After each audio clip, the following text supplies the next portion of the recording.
Yá'át'ééh. So today I am down back in Alamo, New Mexico at the abandoned Navajos down here. And today is a special, it's very cold outside, so we are lucky enough to be inside the healthcare building. And we're going to be interviewing a healthcare assistant director of the program who's going to share all of her knowledge and personal history and insight of the community and also the healthcare system here. She's also a lifelong resident of Alamo, so very excited about this. So let's see how this goes.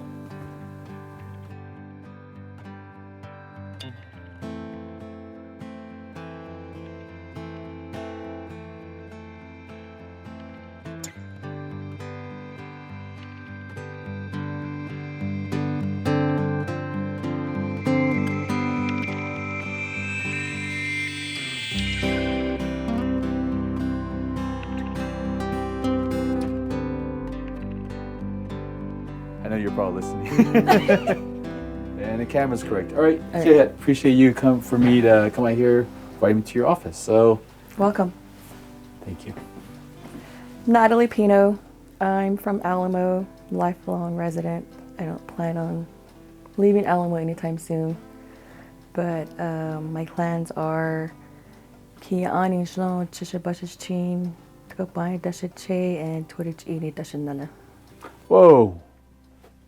We are What? very close relatives. How? Tachini Nesha, Tkopaha Bashichin, Ki Ani Dashiche, Torchini Dashanele. Oh, wow. That is very... We're Yeah. pretty much spot on Right. like on all the original four clans. No, kidding. I'm an assistant health director. I've been in this position for about 2.5 years, maybe 3. I lost count. I've been working with the healthcare system here in Alamo for over 12 years now. Nice. I worked my way up as assistant health director. Oh, okay.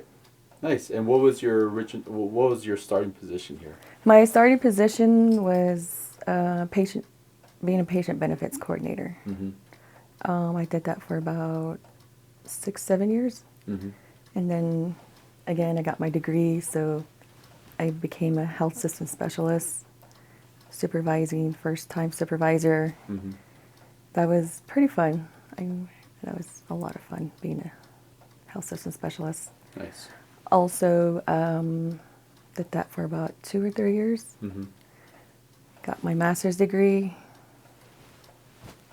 Position was open, so I took it. Nice. Well, congrats on that. Yep. During the pandemic. Just from your experience, how is it now compared to then about you growing up? Like, what was your childhood experience growing up here? I had a good childhood experience. I was a little res girl running around in the dirts, fighting with the local kids maybe, running around. There wasn't a lot of, we did have a youth, I think it was called a youth center? No, maybe? Youth corral? No, it was with the behavioral health program here, or they did summer activities for the youth. Yeah. Something to give them to do. Yeah. Yeah. We had that, but it wasn't like all summer, it was just like maybe a month or so. Yeah, yeah. But it still was something to do. Mm-hmm.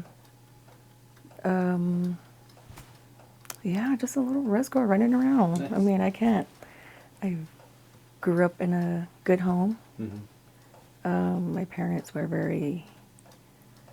considering my parents were boomers, they just kind of allowed us to be kids, running around all day, coming back at night before When street lights come on. Yeah.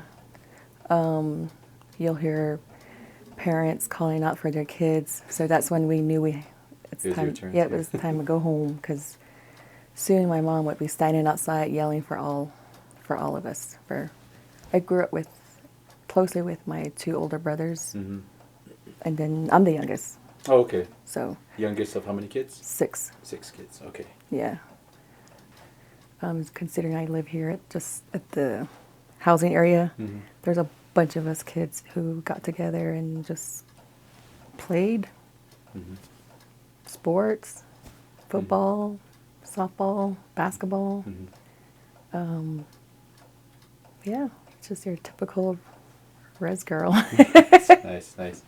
Back then, did you guys have paved roads and have? Because right now, from what I've seen, is you guys have your mini mart, Oh yeah. which is a convenience store, a little kitchen in the back, which has delicious burgers. By the way, get a burger over there and pizza. It's really good. You have your laundromat. You have your post office. Mm-hmm. You have a gas station. Yeah, we didn't have that then. Oh, okay. We did have a little trading post, which is about 1.5 miles north of here. Have you seen those old buildings? There's old stone homes that used to be the old school, I was told. Okay. Like back in the 40s, 50s, Okay. maybe. But that's where the old trading post used to be. Okay. We used to have a little Nice. video outlet thing there. Kind of reminds Where me we- of Montezuma Creek for some reason. Yeah, so we could rent videos. Yeah. VHSs. We had the groceries there. It was very convenient. They owned. It was a family owned Okay. trading post, and I'm not sure if there was a mailing. Like a post office. Yeah, I don't know if there was a post office. I don't remember. It's been a while. Yeah. I remember going in, getting a loaf of bread, milk. Yeah. Yeah, that's how convenient it was. And then the gas station, of course, or the little gas pumps there. That was enough for us back then, I think. Yeah. But here, the nearest place is Magdalena. Magdalena, Or Socorro. But I prefer to go to Albuquerque Yeah. to get groceries and get things done there. Watch a movie, we get that in too. Yeah. Yeah, it's once you get the hang of this back road. Did you come from the back road? I always come from there. Okay, I so never it's take the highway. I don't like being it's on a the interstate. long way. It's like 2.5 hours or Mhm. something like that. It's too much. I enjoy this better. Yeah. Yeah. So it's, we're very fortunate that we have that mostly paved too.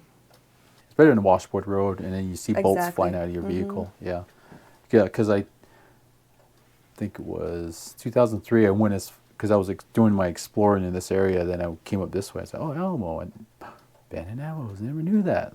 And then I was exploring, driving around. I've heard that before. When you go out to like the big reservation. The main body and all that. Yeah, it's like, where's Alamo?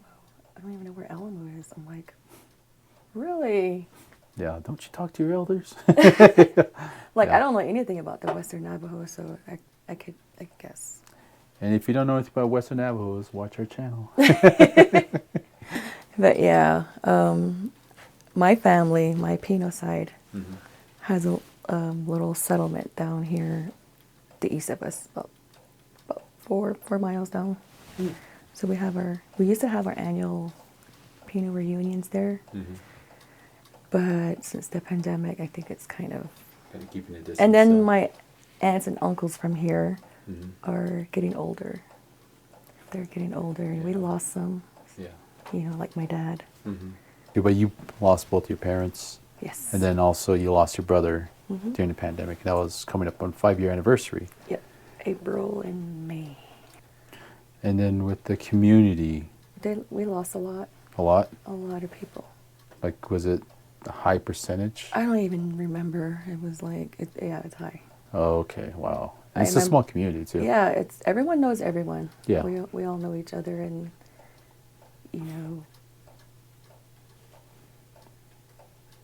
I understand when people, I understand that people lost Yeah. family, but I feel like my family lost greater because I lost mom and dad. Yeah, yeah. Other families lost, one parent.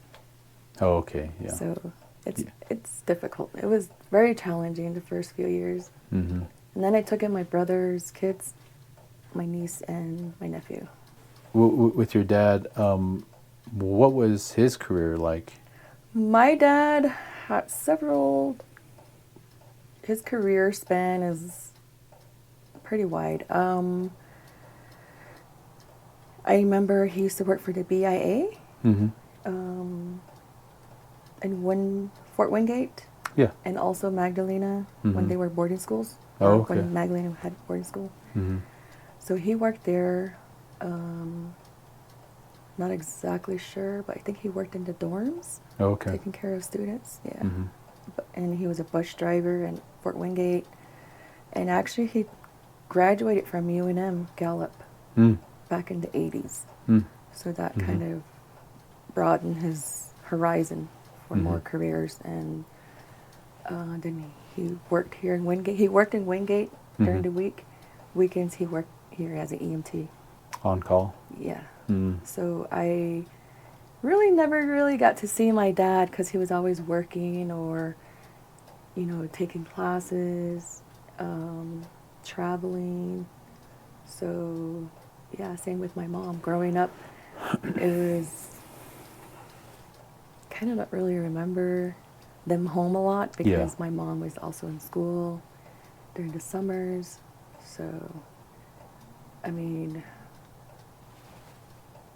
yeah, he worked here for about 20 years as an EMS coordinator. EMS was just a small little building. Where it is now, that's where it started from. Oh, okay. So it's the same building And that you guys then use. Back in the 90s, when this structure, the building here, was set, that's when EMS moved into the main building. Within the 10 years, EMS moved back down. And then we were able to provide more exam rooms, a larger laboratory office, and provider's office. So we were able to get more exam rooms. Yeah. That's good. And this part of the clinic is the original. Oh, this one. This is just an extension of it. This was set back in 95, I think. 95? I think this the extension of it, yeah. Oh, okay. It used to just be portable buildings, Oh, okay. like kind of how the school started. Yeah, yeah. Portable buildings, yeah. I remember pharmacy, medical records were like in the same office, kind of. That's how the clinic started. So this used to be the entrance. From this door to probably the exit here. Oh, that was the original? That was the original clinic. Oh, Just okay. exam rooms. Really? And we had like, again, because it's hard to get people here, Yeah. doctors, we had one particular doctor that was here for about 20-something years, almost 30 years. His name was Dr. Gutierrez. He was here with us for a long time. But yeah, this is just the extension of it. We were able to get a bigger exam or laboratory area too. Okay. And then we included the X-ray. We were able to include an X-ray room. Oh, wow. And then our provider's office. And how many communities do you serve aside Alamo? Is it just Alamo? Alamo, Magdalena, Socorro natives. If they're really? from Alamo, we're able to serve them, just to Yeah, the to Navajo. provide it. Yeah. Oh, okay. We do see non-natives. That's only if they're employed with ANSB Oh, okay. and their families. Yeah. And that's the Alamo. Alamo Navajo School Board. Yeah. Alamo School Board. No, we get told we're the pioneers of 638. I don't know if you know. I don't know if you know what 638 is. No. 638 is pretty much the self-determination. Are you familiar with that? No. Okay. Through the Self-Determination Act from like the 70s, I think it was 74 or 76. Yeah. We were able to pretty much govern ourselves. Oh, okay. So ANSB was given the allowance, I guess, to govern their own people here. So that's how we're able to keep the money here. It doesn't go back. It doesn't go elsewhere. Like We're able to use it back in the community. It's not like federal funding, right? We are contracted with IHS, which is, the federal government. We do have a contract with them to run our own services. So there's that. We do get some money. We do get money from them. again, to provide services to the community. It's not like going to Gallup or Yes, Rock IHS. correct. No, Yes. we pretty much take care of our business here. Mm. And then we have annual reports that we report back to IHS headquarters or the regional office. So that just tells them that, yeah, we are using this amount of money for this, or we use it for this. So it's pretty unique. That's what, because I'm on the Albuquerque Service Unit Health Board. Yeah. So I want to brag and say we're well off here. Good. Compared to a lot of other communities. But compared to a lot of communities. Yeah. Well, I mean, a Yeah. lot of communities, it's very basic. It's more of a clinic than a hospital. And Right. you guys seem very much like a We're like a hospital. mini hospital. Yeah. Yeah. You guys are definitely like a Yeah, we hospital. have behavioral health services. We have one of the state-of-the-art dentists. And you guys got awards for that. Yeah. Yeah. They were awarded this past year for the best dental services in Albuquerque Service Unit. Yep. Okay, so that's part of it. Okay. Yeah, and then we have our pharmacy. We don't have to go to Walmart. I mean, Or CVS or nothing. Or Walgreens. It's right here. Or IHS.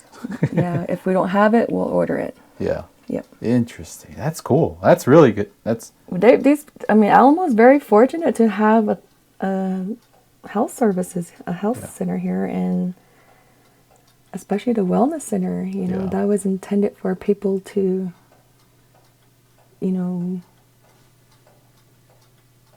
be active, stay active, be healthy. Yep. There's a lot of we do a lot of education programs here. And that's mostly, not mostly, but that's also kind of complementing the wellness center here as well too, right? Yeah. We're all wellness center and health service. The health center are under the same. We're both under health services. Is it the same building or is it different buildings? It's different buildings. The wellness center is across the road here, but that's still with the health services. And then again, we have our EMS here. We have, there's community health. Yeah. Community health representatives, community health nurse. Yeah, it's a lot. We do a lot for the people here. Yeah, definitely. I see it. Yeah, I mean, outsiders like yourself and people who from the outside that work here, they're amazed by all the stuff that we have here. Yep. The resources we give, the services we provide to our people. So, having said all that, what's the healthcare's number one need here now, as far as your facility? I mean, I'm asking in regards to infrastructure, dealing with like staff, maybe different amenities you guys all want to add on, or any type of careers you want to add on to this. We're kind of just, as things are needed, we try to find ways to get it right. Yeah. But we are in the planning stages of getting a new facility as well. A bigger facility. Big, way, way, way big. This is our lobby area. This is my old office. Oh, okay, right in front doing your resources. And our pharmacy. Oh, wow. Yeah, it's pretty The halls in the back is very deceiving to you reveal this. I'm like, wow, this is really nice. Yeah, our botanist, Alejandro, he's the one who takes care of our plants in here. Oh, okay. He's our plant. There's a lot of plants, and that's really cool. Yeah, and all the sunlight, why not, right? Yeah, you got your whole greenhouse here. Yep. And you got your books. Yep. People take them and donate them. They take them, donate, it's for free. It's for anyone to take. I'll see if I have any books I can help donate. Yeah. I know the kiddos, we've been trying to help donate like kids' toys and clothing and books that they outgrown too. Yep, this is our clinic lobby. Oh, this is kind of what the new facility may look like. Oh, okay. Oh, wow. That is nice. It's so dark back here. I don't even know where the light switch is. Oh, no worries. The camera is automatically picking up the lighting. So this is going to be our healing garden. There's going to be a little mid area there for people to, Just to get a peace of mind. yeah. Is it gonna Mainly be- for our behavioral health purposes too. Yeah. Okay. Yeah. Is that a big problem here? Behavioral health? Yeah. I think it's a problem everywhere. All right. I think people just need the help, you know, for mental health issues and substance abuse, Yeah. all that stuff. Yeah. Chapter house? I think so. The chapter house is down this way now. Yeah. It's the one with the payphones in front. Yeah. Yeah. Thought that was cool. They have to leave about 5 Oh yeah. or 4:30 very in the early morning in the morning just to get there, do their treatment. and come back. They're wiped out, and it's unsafe for them to drive.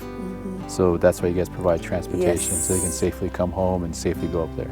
Actually, we're, I think, one of the few communities that does that. You know, dances, dinners, any community events, you know, if they want to do it outside, all here. this is a place to do it. What is this Cougar Canyon housing anyway? So this is for ANSB employees, Oh, wow. teachers, healthcare professionals, some Alamo members if they don't have like a home. Yeah. Yeah. Yeah, these were old schools and like old homes for teachers. So- Future location of the Alamo Navajo Health Services. Nice.